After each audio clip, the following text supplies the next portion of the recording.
തട്ടിപ്പുകളില്ലാത്തൊരു ലോകത്തെ പറ്റിയിട്ട് അല്ലെങ്കിൽ തട്ടിപ്പുകാരില്ലാത്തൊരു ലോകത്തെ പറ്റിയിട്ട് നമുക്ക് ചിന്തിക്കാൻ പറ്റുമോ? ഒരിക്കലുമില്ല. കാരണം മനുഷ്യനുണ്ടായിട്ടുള്ള കാലം മുതലേ ഉള്ളൊരു സംഭവമാണ് ഈ തട്ടിപ്പ് എന്ന് പറയുന്നത്.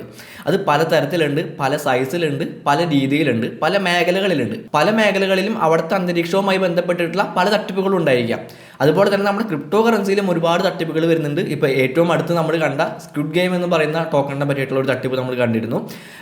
ഭയങ്കര ഹൈപ്പിലൊക്കെ ആയിരുന്നു ആ ഒരു സ്ക്വിഡ് ഗെയിം വെബ് സീരീസിൻ്റെ പേരിൽ ഭയങ്കര ഹൈപ്പിലൊക്കെ വന്ന ഒരു കോയിനായിരുന്നു. അത് വാങ്ങി ആർക്കും തന്നെ അത് വിൽക്കാനായിട്ട് സാധിച്ചിട്ടുണ്ടായിരുന്നില്ല.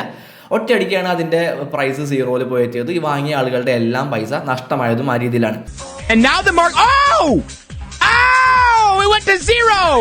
അപ്പോൾ ഈ ഒരു വീഡിയോയിൽ നമ്മൾ നോക്കാൻ പോകുന്നത് എങ്ങനെയാണ് നമുക്ക് ഒരു ഉഡായിപ്പ് ക്രിപ്റ്റോ കറൻസി അല്ലെങ്കിൽ സ്കാം ആയിട്ടുള്ള ക്രിപ്റ്റോ കറൻസി നമുക്ക് പലരും സജഷനൊക്കെ ചെയ്യുന്നുണ്ടായിരിക്കും. ആ ക്രിപ്റ്റോ കറൻസി വാങ്ങി, ഈ ക്രിപ്റ്റോ കറൻസി വാങ്ങുക എന്നൊക്കെ പറഞ്ഞിട്ട് നമുക്ക് പല സജഷൻസും ട്വിറ്ററിൽ നിന്നും നമ്മുടെ സുഹൃത്തുക്കളിൽ നിന്നും യൂട്യൂബിൽ നിന്നൊക്കെ നമുക്ക് കിട്ടുന്നുണ്ടായിരിക്കും.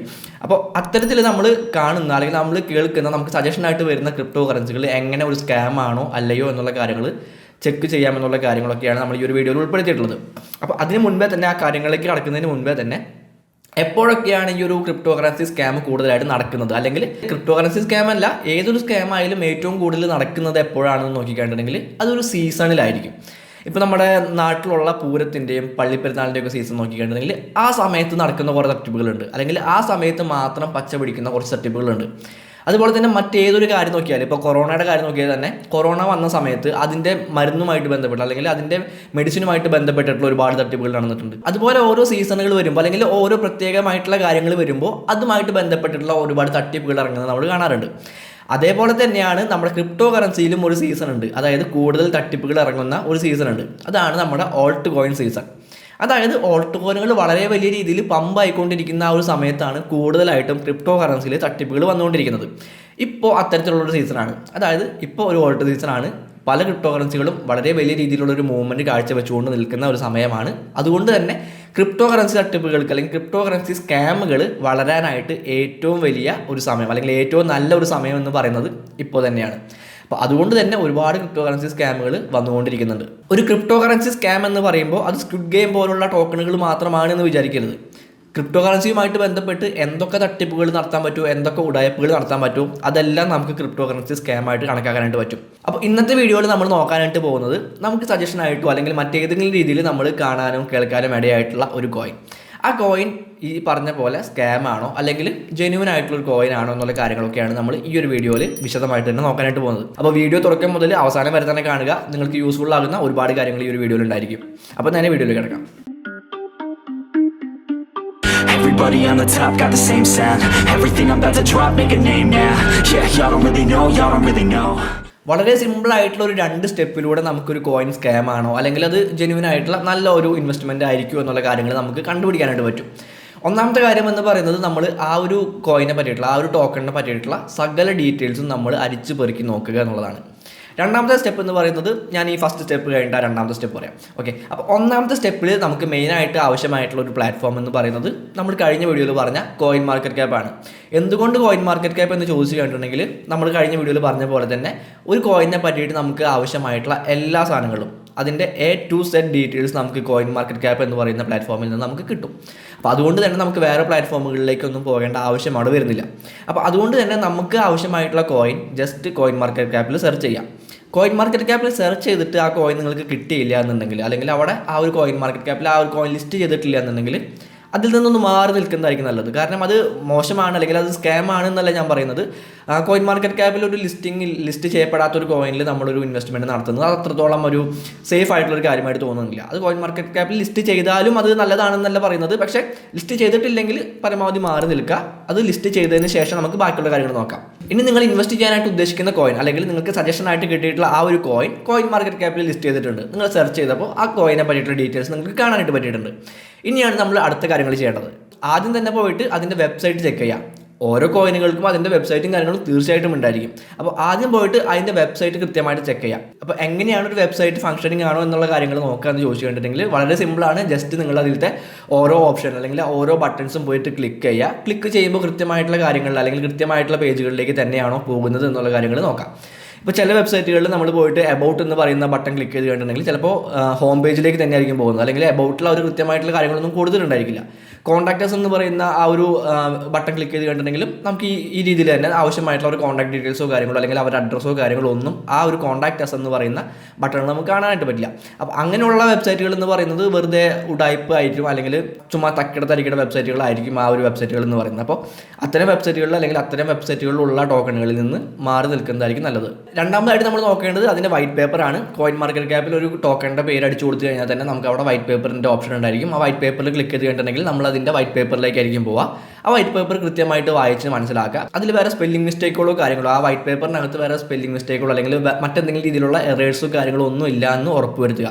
കാരണം ജെന്യുവൻ ആയിട്ടുള്ള മര്യാദയ്ക്ക് നല്ല പ്രൊജക്റ്റും കാര്യങ്ങളൊക്കെ ഉള്ള ടോക്കൺ ആണെന്നുണ്ടെങ്കിൽ കൃത്യമായിട്ട് അവർ വളരെ അടിപൊളിയായിട്ട് തന്നെ അവരുടെ വൈറ്റ് പേപ്പറും കാര്യങ്ങളൊക്കെ അവർ കൊടുത്തിട്ടുണ്ടായിരിക്കും, അല്ലെങ്കിൽ അതിൽ വേറെ എറേഴ്സും കാര്യങ്ങളൊന്നും ഉണ്ടായിരിക്കില്ല.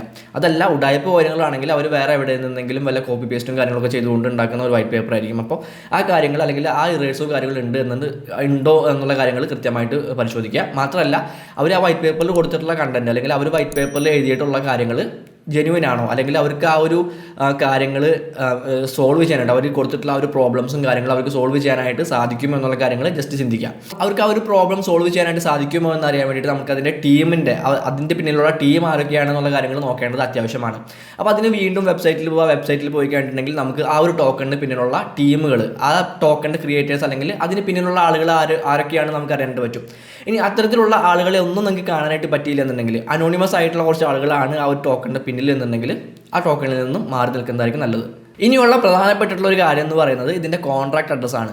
ഇതിൻ്റെ കോൺട്രാക്ട് അഡ്രസ്സിലേക്ക് പോയി കഴിഞ്ഞിട്ടുണ്ടെങ്കിൽ നമുക്ക് ഇവിടെ നടന്നിട്ടുള്ള ട്രാൻസാക്ഷൻ, അതായത് ഈ ഒരു ടോക്കണിൽ നടന്നിട്ടുള്ള ട്രാൻസാക്ഷൻസും അതുപോലെ തന്നെ എത്ര പേര് ഈ ഒരു ടോക്കൺ ഹോൾഡ് ചെയ്യുന്നുണ്ടെന്നുള്ള കാര്യങ്ങളൊക്കെ നമുക്ക് കാണാനായിട്ട് പറ്റും. അപ്പോൾ അങ്ങനെ നോക്കുമ്പോൾ ആ ഒരു ഹോൾഡേഴ്സിൻ്റെ സെക്ഷനിലേക്ക് പോയി കഴിഞ്ഞിട്ടുണ്ടെങ്കിൽ ഓരോ വാലറ്റ് അഡ്രസ്സിലും എത്ര പെർസെൻറ്റേജ് ഓഫ് ഈ ടോക്കൺ ഹോൾഡ് ചെയ്യുന്നുണ്ടെന്നുള്ള കാര്യങ്ങൾ നമുക്ക് കാണാനായിട്ട് പറ്റും. അപ്പോൾ അങ്ങനെ നോക്കുമ്പോൾ ഒരു 50% മുകളിൽ അല്ലെങ്കിൽ ഒരു 60% മുകളിലൊക്കെ ഒരു വാലറ്റ് അഡ്രസ്സിൽ ഈ ഒരു ടോക്കൺ ഹോൾഡ് ചെയ്യുന്നുണ്ട് എന്നുണ്ടെങ്കിൽ അത് അത്രത്തോളം ഒരു നല്ല ടോക്കൺ ആയിട്ട് അല്ലെങ്കിൽ അത് മിക്കവാറും ഒരു സ്കാം ആവാനുള്ള ചാൻസ് വളരെയധികമാണ്. കാരണം ഒരു ടോക്കണിൻ്റെ മാക്സിമം സപ്ലൈയുടെ 70%ഉം 60%ഉം ഒക്കെ ഒരു പർട്ടിക്കുലർ അഡ്രസ്സിൽ തന്നെ അല്ലെങ്കിൽ അതിൻ്റെ ഓണേഴ്സ് ആയിട്ടുള്ള ആളുകളുടെ അഡ്രസ്സിൽ തന്നെയായിരിക്കും അത് ഉണ്ടായിരിക്കുക. അത്തരത്തിലുള്ള ടോക്കണുകളിൽ നിന്നും മാറി നിൽക്കുന്നതായിരിക്കും നമുക്ക് നല്ലത്. ഇനി ഫസ്റ്റ് സ്റ്റെപ്പിലെ ഏറ്റവും അവസാനത്തെ കാര്യം എന്ന് പറയുന്നത് ഈ ടോക്കണിൻ്റെ പിന്നിലുള്ള ആളുകളുടെ, ഇതിൻ്റെ ക്രിയേറ്റേഴ്സ് ആയിട്ടുള്ള ആളുകളുടെ സോഷ്യൽ മീഡിയ ഹാൻഡിൽസ് ജസ്റ്റ് ഒന്ന് പരിശോധിക്കുക. അവർ ജെന്യുവൻ ആയിട്ടുള്ള ആളുകളാണോ, അല്ലെങ്കിൽ അവർ എന്താ പറയുക, അവർ അത്യാവശ്യം നല്ല രീതിയിൽ കാര്യങ്ങൾ ചെയ്യുന്ന ആളുകളാണോ എന്നുള്ള കാര്യങ്ങൾ തീർച്ചയായിട്ടും പരിശോധിക്കേണ്ടത് ആവശ്യമാണ്. അപ്പോൾ ഇത്തരം കാര്യങ്ങളാണ് നമ്മുടെ ഫസ്റ്റ് സ്റ്റെപ്പിലുള്ളത്. അപ്പോൾ നമുക്കിനി രണ്ടാമത്തെ സ്റ്റെപ്പിലേക്ക് അടക്കാം. രണ്ടാമത്തെ സ്റ്റെപ്പ് എന്ന് പറയുന്നത് ഒരു വെബ്സൈറ്റിൽ പോയിട്ടുള്ള കാര്യങ്ങളാണ്. അത് നമുക്ക് ആ വെബ്സൈറ്റിൽ പോയിട്ട് നമുക്ക് നോക്കാം. ഓക്കെ, ഇപ്പോൾ ഞാൻ നിൽക്കുന്നത് കോയിൻ മാർക്കറ്റ് ക്യാപ്പിൻ്റെ വെബ്സൈറ്റിലാണ്. ഇവിടെ നമുക്ക് ട്രെൻഡിങ് നോക്കി കഴിഞ്ഞിട്ടുണ്ടെങ്കിൽ ഇവിടെ കൊടി എന്ന് പറയുന്ന ഒരു കോയിൻ കാണാനായിട്ട് പറ്റുന്നുണ്ട്. ഞാൻ ആ കോയിൻ ജസ്റ്റ് ക്ലിക്ക് ചെയ്യുന്നുണ്ട്. ഓക്കെ, അതിൻ്റെ ഈ ഒരു കോൺട്രാക്ട് അഡ്രസ്സ് ഞാനവിടെ കോപ്പി ചെയ്യുന്നുണ്ട്. കോപ്പി ചെയ്തിട്ട് ഞാൻ പിന്നെ പോകുന്നത് ടോക്കൺ സ്നിഫർ എന്ന് പറയുന്ന ഒരു വെബ്സൈറ്റിലേക്കാണ്. ഓക്കെ, tokensniffer.com എന്ന് പറയുന്ന വെബ്സൈറ്റിലേക്കാണ് ഞാൻ പോകുന്നത്. അവിടെ പോയിട്ട് ഞാൻ ഇവിടെ ആ ഒരു നമ്മൾ കോപ്പി ചെയ്തിട്ടുള്ള ആ ഒരു കോൺട്രാക്ട് അഡ്രസ്സ് ഞാനിവിടെ പേസ്റ്റ് ചെയ്യുന്നുണ്ട്.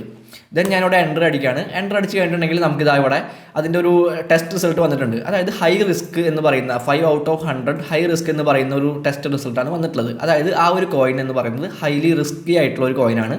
പരമാവധി നമ്മൾ അതിൽ നിന്ന് മാറി നിൽക്കുക എന്നുള്ള കാര്യങ്ങൾ തന്നെയാണ് നമുക്കിവിടെ ചെയ്യാനായിട്ടുള്ളത്. ഇനി ഞാൻ വേറൊരു കോയിൻ കൂടി ഞാൻ കാണിച്ചു തരാം. ഞാനിപ്പോൾ നമ്മുടെ ചെയിൻ ലിങ്ക് എന്ന് പറയുന്ന ഒരു കോയിൻ ഞാനിവിടെ എടുക്കുന്നുണ്ട്. ചെയിൻ ലിങ്കിൻ്റെ കോൺട്രാക്ട് അഡ്രസ്സ് ഞാൻ കോപ്പി ചെയ്യുന്നുണ്ട്. ഞാനതവിടെ പേസ്റ്റ് ചെയ്യുന്നുണ്ട്. ഓക്കെ, ഞാനതവിടെ പേസ്റ്റ് ചെയ്യുന്നുണ്ട്. എന്നിട്ട് എൻ്റർ അടിക്കുകയാണ്. നമുക്ക് ചെയിൻ ലിങ്കിൻ്റെ റിസൾട്ട് എങ്ങനെയാണ് വരുന്നത് എന്നുള്ള കാര്യം നോക്കിയിട്ടുണ്ടെങ്കിൽ മീഡിയം റിസ്ക് ആണ്. അപ്പോൾ നേരത്തെ നമുക്ക് കിട്ടിയത് ഹൈ റിസ്ക് ആയിരുന്നു, ഇപ്പോൾ നമുക്ക് കിട്ടിയിട്ടുള്ളത് മീഡിയം റിസ്ക് ആണ്. അപ്പോൾ ഈ രീതിയിൽ നമുക്ക് ഓരോ കോയിനുകളെ പറ്റിയിട്ടുള്ള കാര്യങ്ങളും അതിൻ്റെ കോൺടാക്ട് അഡ്രസ്സ് ഉപയോഗിച്ചുകൊണ്ട് അല്ലെങ്കിൽ അതിൻ്റെ കോൺടാക്ട് അഡ്രസ്സ് കോപ്പി ചെയ്തുകൊണ്ട് നമുക്ക് അറിയാനായിട്ട് പറ്റും. മാത്രമല്ല ഇതിൻ്റെ സ്വാപ്പ് അനാലിസിസും അതുപോലെ തന്നെ കോൺട്രാക്ട് അനാലിസിസും ഹോൾഡർ അനാലിസിസും കാര്യങ്ങളൊക്കെ നമുക്കിവിടെ കാണാനായിട്ട് പറ്റും. ഞാൻ നേരത്തെ കോപ്പി ചെയ്തിട്ടുള്ള ആ കോയിനെ കൂടി ഞാൻ കാണിച്ചു തരാം. കൊടി എന്ന് പറയുന്ന കോയിൻ്റെയും ഈ രീതിയിലുള്ള അനാലിസിസും കാര്യങ്ങളും ഞാൻ കാണിച്ചു തരാം. ഞാനത് വീണ്ടും ഇവിടെ പേസ്റ്റ് ചെയ്യാണ്. ഇവിടെ നോക്കിക്കഴിഞ്ഞിട്ടുണ്ടെങ്കിൽ നമുക്ക് ആ കോൺട്രാക്ട് അനാലിസിസും കാര്യങ്ങളൊക്കെ നമുക്കിവിടെ കാണാനായിട്ട് പറ്റും. ഓക്കെ ഗൈസ്, അപ്പോൾ നമുക്ക് ഈ ഒരു രീതിയിൽ ഒരു കോയിൻ സ്കാം ആണോ അല്ലെങ്കിൽ നമ്മളതിൽ ഇൻവെസ്റ്റ് ചെയ്യണോ അതോ മാറി നിൽക്കണോ എന്നുള്ള കാര്യങ്ങൾ ഈ രീതിയിൽ നമുക്ക് അറിയാനായിട്ട് പറ്റുന്നതാണ്. അപ്പോൾ എല്ലാവർക്കും വീഡിയോ ഉപകാരപ്പെടുമെന്ന് തന്നെ വിശ്വസിക്കുകയാണ്. അങ്ങനെ ഉപകാരപ്പെടുന്നുണ്ടെങ്കിൽ തീർച്ചയായിട്ടും വീഡിയോ ലൈക്ക് ചെയ്യുക. നമ്മുടെ യൂട്യൂബ് അൽഗോരിതത്തിന് കൂടുതൽ ആളുകളിലേക്ക് നമ്മുടെ വീഡിയോ എത്തിച്ചു കൊടുക്കാനായിട്ട് അത് തീർച്ചയായിട്ടും സഹായിക്കുന്നതായിരിക്കും. അപ്പം അടുത്തൊരു വീഡിയോയിൽ കാണാം.